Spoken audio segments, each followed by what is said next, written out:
News super one, सत्याचा बुलंद आवाज। अशाच ताज्या महत्त्वपूर्ण घडामोडी बघण्यासाठी सबस्क्राइब करा न्यूज सुपर वन। करापोटी जनतेने भरलेल्या कोट्यवधी रुपयांच्या भ्रष्टाचाराविरोधात आझाद हिंद भ्रष्टाचार निर्मूलन समितीच्या वतीने नगर परिषद गेटवर आणि मुख्याधिकाऱ्यांच्या दालनास प्रतिकात्मक नोटांचे तोरण बांधून नगर परिषदेतील भ्रष्ट आणि दोषी अधिकाऱ्यांवर कारवाई करा या मागणीसाठी जोरदार घोषणाबाजीसह प्रतिकात्मक चलनी नोटा फेकून आंदोलन करण्यात आले।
या आंदोलनाबाबत सामाजिक कार्यकर्ते अमित मुत्ता यांनी अधिक माहिती दिली।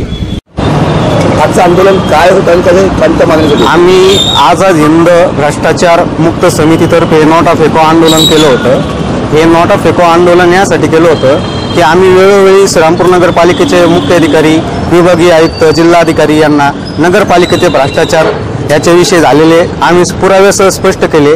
त्यात विविध चौकशी समिती नियुक्त झाल्यात, पण फक्त चौकशीचा फार्स केला जातो आणि याच्यात कोणतीच कारवाई केली जात नाही।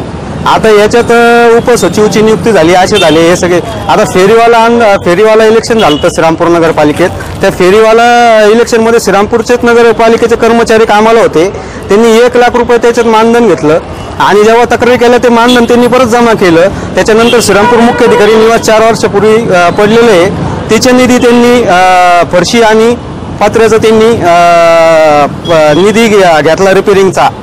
आणि त्याच्यानंतर यांच्या अधिकारी खुर्चीवर अतिक्रमण विभागात मजूर बसतोय याचे व्हिडिओ दिले, त्याच्या पत्रिका तिथं त्या लिहिल्या जातात, याचे सुद्धा व्हिडिओ दिले। आणि आम्ही जेव्हा जिल्हाधिकारीकडे गेलो तर ते म्हणे की आमच्याकडे 12 तालुके आहेत जिल्ह्यात, आम्ही 12 तालुक्यात जाऊन कामकाज पाहू शकत नाही। तर इथले जे मुख्य अधिकारी आहे यांनी ह्या प्रश्नात सगळे तिथे हे केलं पाहिजे। मुख्य अधिकारी यांना भेटलो तर ते म्हणतात की पहिले सीओ यांनी काही केलेलं नाहीये, ते सगळे त्यांचे जुने रेकॉर्ड आहेत ते माझ्या याच्यात येतात। माहिती अधिकारात आम्ही माहिती विचारली, ती माहिती योग्य मुदतीत देत नाहीये। त्याच्यानंतर वसुलीचे ठेक्यातले 10 रुपयाच्या पावते ज्याच्यावर 138 ठेकेदारावर गुन्हे दाखल केले, त्यालाच नियमबाह्य मुदतवाढ दिली। अशा खूप मोठा 2 ते 3 कोटी रुपयाचा भ्रष्टाचार आहे की आपण जे नगरपालिकेत करोडोपती पैसे भरतो हा भ्रष्टाचार इथं सगळा चालू आहे। आणि दुसरी गोष्ट यांना 1 लाख ते 1.5 लाख रुपये महिन्याला पगार आहे आणि त्याच्यानंतर यांना सगळे भत्ते आहेत, हे यांना पुरत नाही। आणि याच्यात जे पालिकेतले जे पैसे आहेत करोडोपती हे इथं दरोडा टाकायचं काम चालू आहे, अक्षरशः दरोडा।